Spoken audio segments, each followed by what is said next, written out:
La desdicha es muy variada. La desgracia cunde multiforme en la tierra. Desplegada por el ancho horizonte, como el arco iris, sus colores son tan variados como los de este, a la vez tan distintos y tan íntimamente unidos. Desplegada por el ancho horizonte como el arco iris.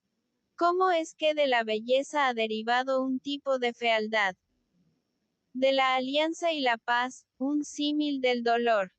Igual que en la ética el mal es consecuencia del bien, en realidad de la alegría nace la tristeza. O la memoria de la dicha pasada es la angustia de hoy, o las agonías que son se originan en los éxtasis que pudieron haber sido. Mi nombre de pila es Egaeus. No diré mi apellido. Sin embargo, no. Hay en este país torres más venerables que las de mi sombría y lúgubre mansión. Nuestro linaje ha sido llamado raza de visionarios. Y en muchos sorprendentes detalles, en el carácter de la mansión familiar, en los frescos del salón principal, en los tapices de las alcobas, en los relieves de algunos pilares de la sala de armas, pero sobre todo en la galería de cuadros antiguos, en el estilo de la biblioteca, y, por último, en la naturaleza muy peculiar de los libros, hay elementos suficientes para justificar esta creencia. Los recuerdos de mis primeros años se relacionan con esta mansión y con sus libros, de los que ya no volveré a hablar. Allí murió mi madre. Allí nací yo. Pero es inútil decir que no había vivido antes, que el alma no conoce una existencia previa. Lo negáis. No discutiremos este punto. Yo estoy convencido, pero no intento convencer. Sin embargo, hay un recuerdo de formas etéreas, de ojos espirituales y expresivos, de sonidos musicales y tristes, un recuerdo que no puedo marginar. Una memoria como una sombra, vaga, variable, indefinida, vacilante. Y como una sombra también por la imposibilidad de librarme de ella mientras brille la luz de mi razón. En esa mansión nací yo. Al despertar de repente de la larga noche de lo que parecía, sin serlo, la no existencia, a regiones de hadas, a un palacio de imaginación, a los extraños dominios del pensamiento y de la erudición monásticos, no es extraño que mirase a mi alrededor con ojos asombrados y ardientes, que malgastara mi niñez entre libros y disipara mi juventud en ensueños. Pero si es extraño que pasaran los años y el apogeo de la madurez me encontrara viviendo aún en la mansión de mis antepasados. Es asombrosa la parálisis que cayó sobre las fuentes de mi vida, asombrosa la inversión completa en el carácter de mis pensamientos más comunes. Las realidades del mundo terrestre me afectaron como visiones, solo como visiones, mientras las extrañas ideas del mundo de los sueños, por el contrario, se tornaron no en materia de mi existencia cotidiana, sino realmente en mi cínica y total existencia. Berenice y yo éramos primos y crecimos juntos en la mansión de nuestros antepasados. Pero crecimos de modo distinto. Yo, enfermizo, envuelto en tristeza. Ella, ágil, graciosa, llena de fuerza. Suyos eran los paseos por la colina. Míos, los estudios del claustro. Yo, viviendo encerrado en mí mismo, entregado en cuerpo y alma a la intensa y penosa meditación. Ella, vagando sin preocuparse de la vida, sin pensar en las sombras del camino ni en el silencioso vuelo de las horas de alas negras. Berenice. Invoco su nombre, Berenice. Y ante este sonido se conmueven mil tumultuosos recuerdos de las grises ruinas. Acude vívida su imagen a mí, como en sus primeros días de alegría y de dicha. Oh encantadora y fantástica belleza. o Silfi de entre los arbustos de Arnheim, o Naya de entre sus fuentes.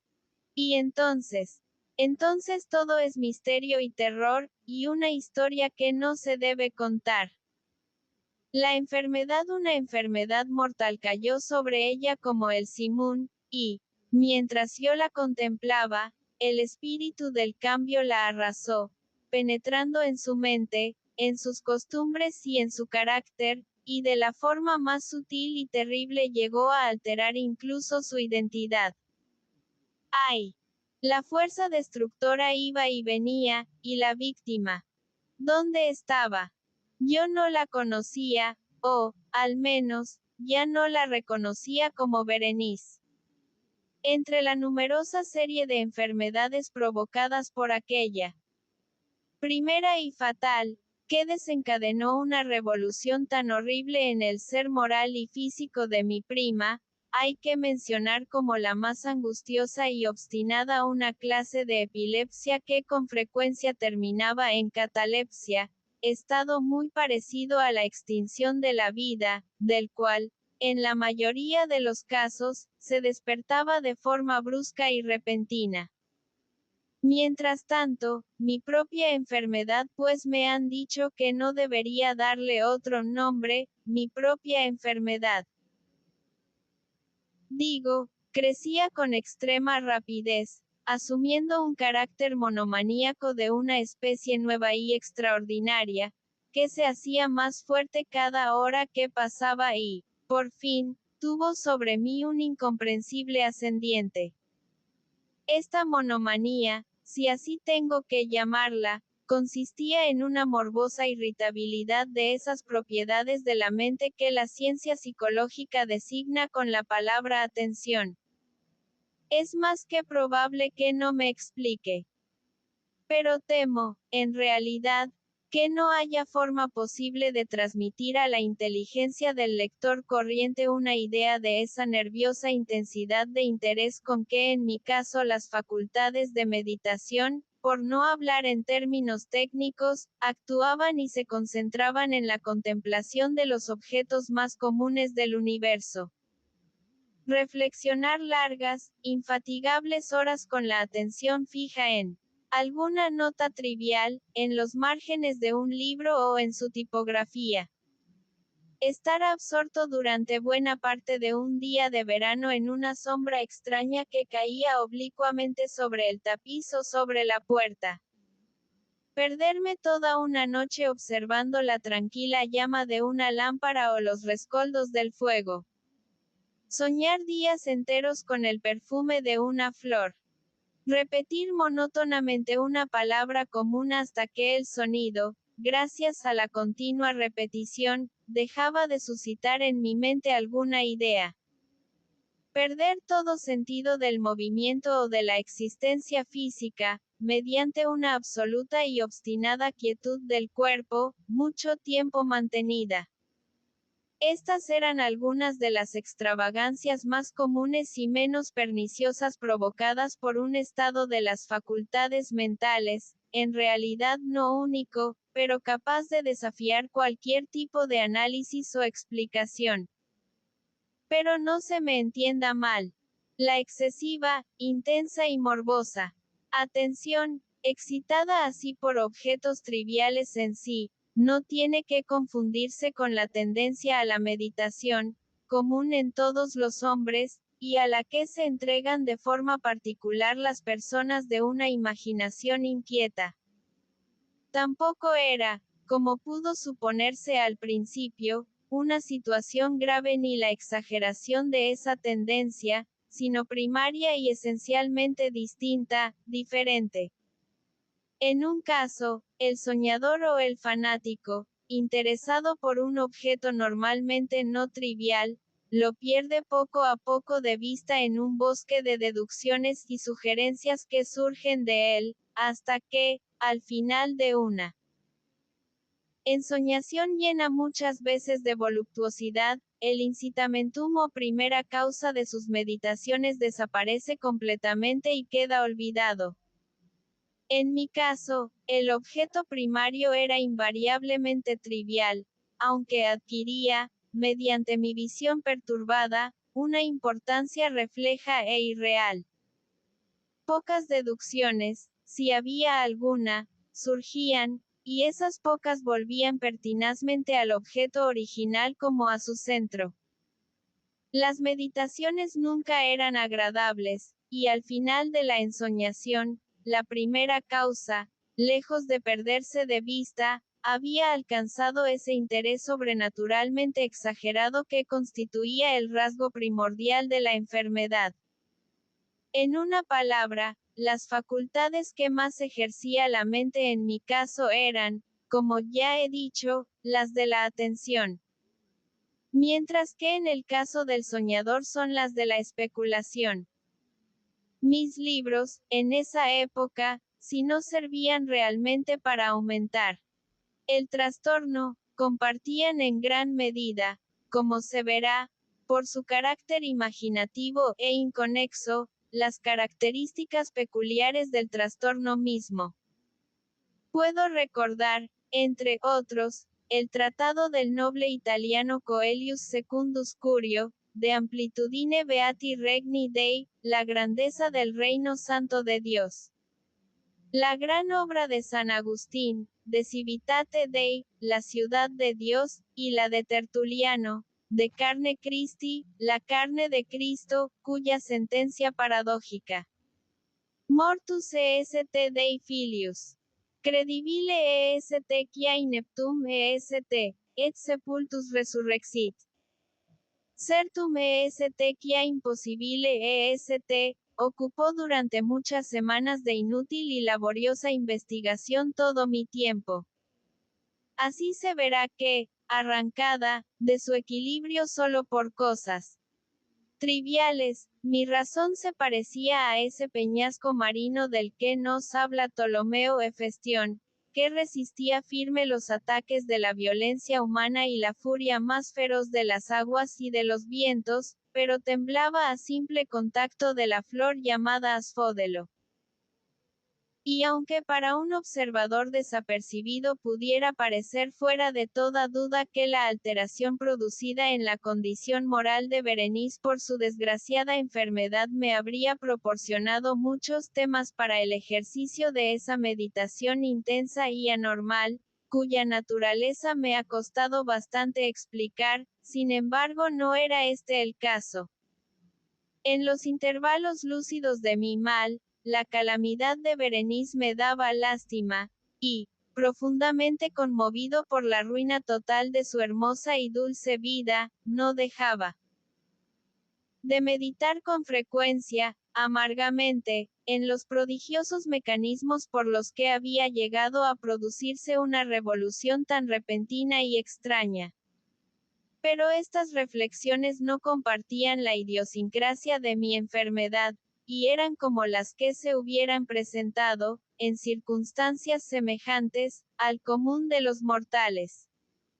Fiel a su propio carácter, mi trastorno se recreaba en los cambios de menor importancia, pero más llamativos, producidos en la constitución física de Berenice, en la extraña y espantosa deformación de su identidad personal.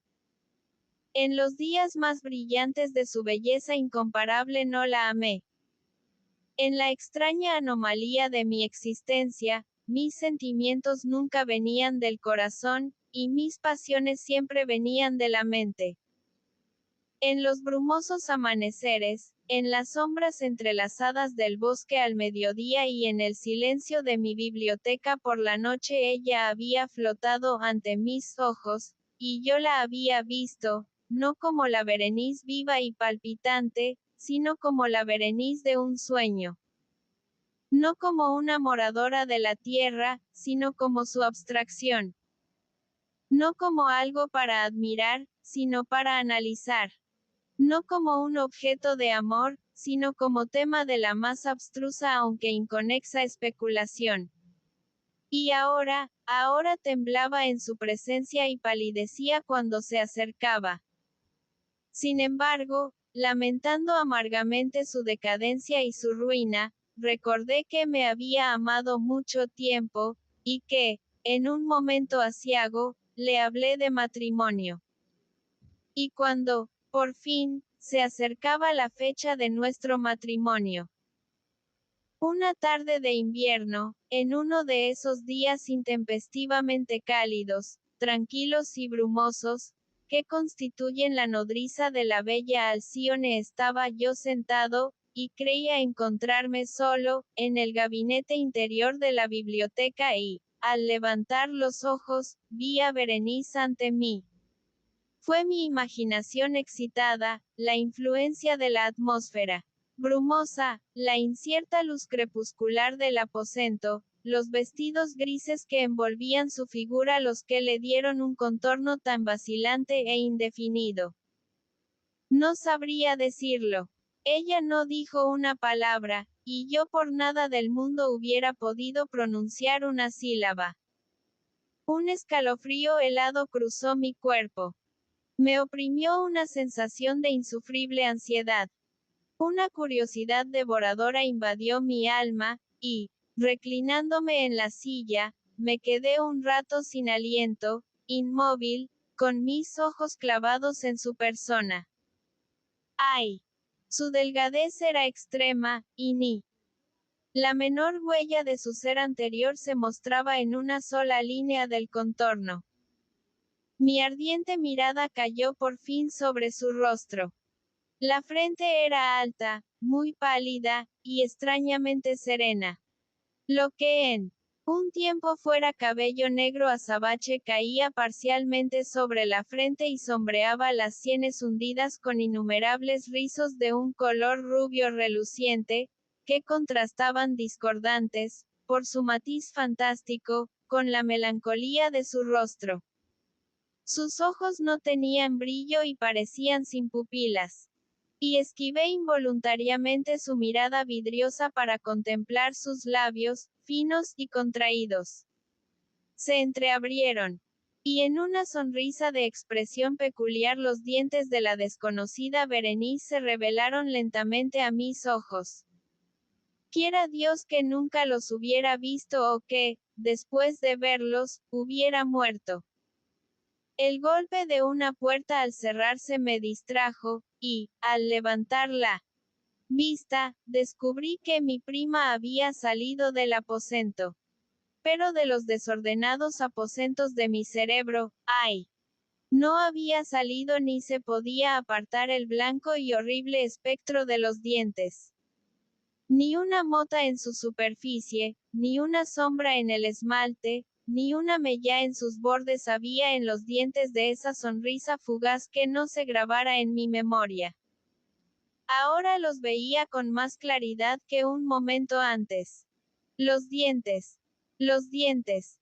Estaban aquí, y allí, y en todas partes, visibles y palpables ante mí, largos, finos y excesivamente blancos, con los pálidos labios contrayéndose a su alrededor, como en el mismo instante en que habían empezado a crecer.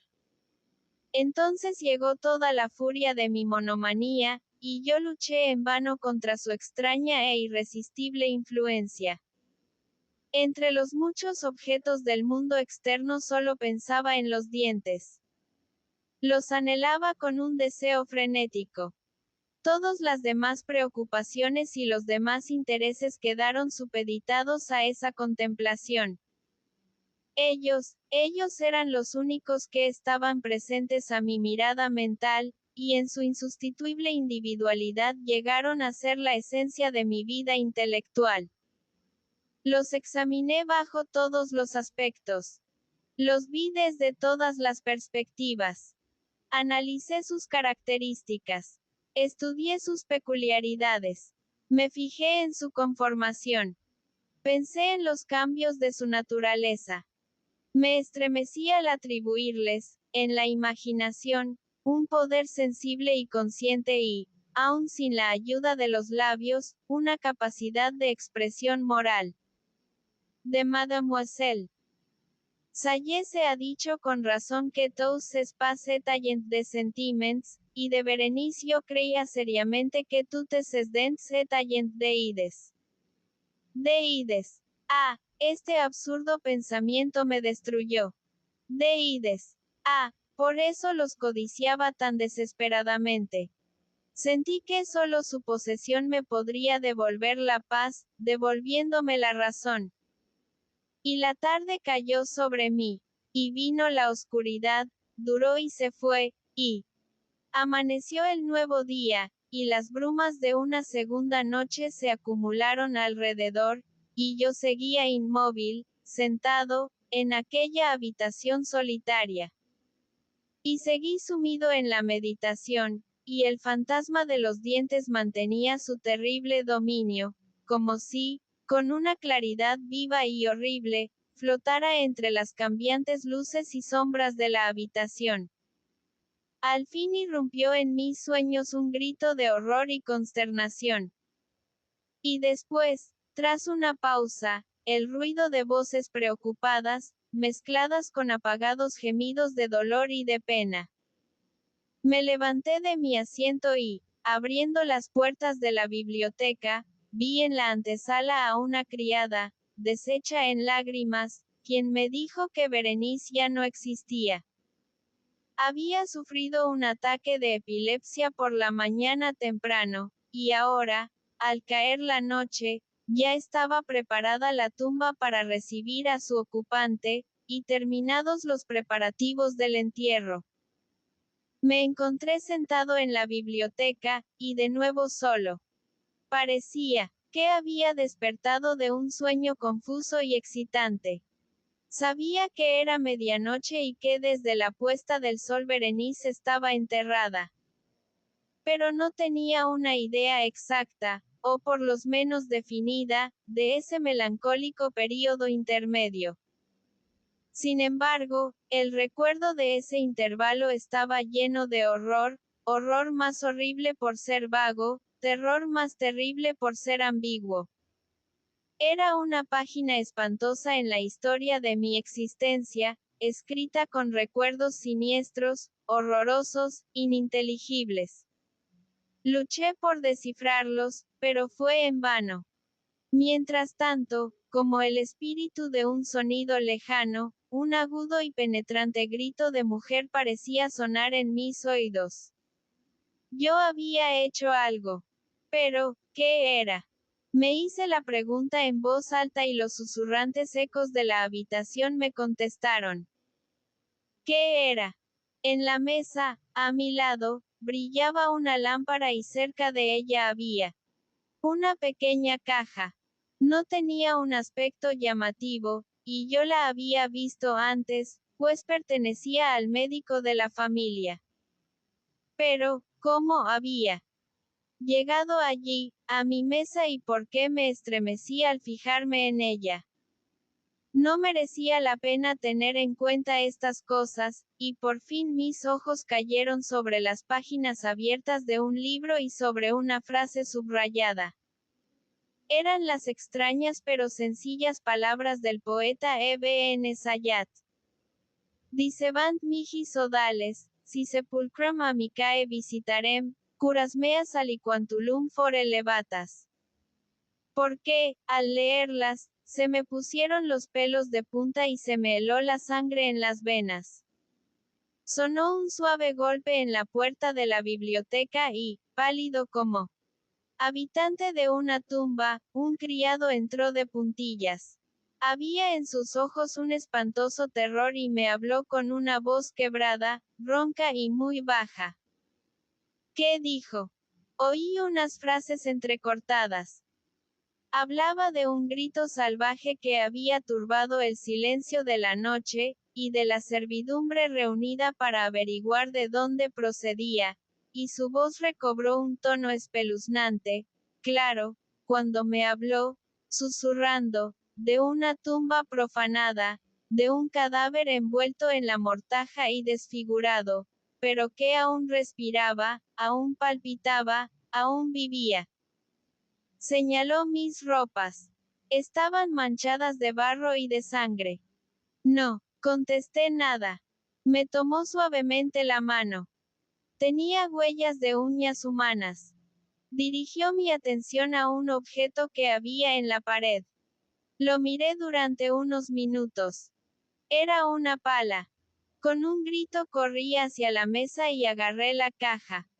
Pero no pude abrirla, y por mi temblor se me escapó de las manos, y se cayó al suelo, y se rompió en pedazos.